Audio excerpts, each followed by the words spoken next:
বাবার জামা পরা হয়েছে? হ্যাঁ, বাবার জামা পরে কি হলো? কি সাজ দিলে তুমি বাবার জামা পরে? বাবা না পাগলি? বাবার জামাটা পরে নামলো, নেমে কোথায়? আরে বাবা, কি বুদ্ধি রে ভাই! আয়নার সামনে গিয়ে মুখ দেখতে কেমন লাগছে। বাবার জামাটা ঠিক মতন পরতে পারিনি, গড়াগড়ি খাচ্ছে এখন। তোকে জলে সাঁতার কাটে, ওর ড্যাঙায় সাঁতার কাটছে।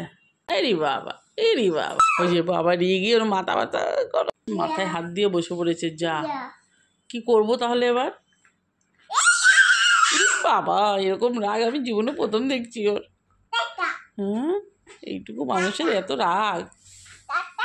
আচ্ছা, আপনার এত রাগ হচ্ছে কেন বলবেন একটু? না মনির, আপনার কেন তো রাগ হচ্ছে? একটু তৈ তৈ করে দাও তো, তৈ তৈ তৈ তৈ তৈ তৈ তৈ বলো, তৈ তৈ। আজকে মিনি ব্লগটা এখানেই শেষ করছি। আশা করি তোমাদের সবাই ভালো লাগবে।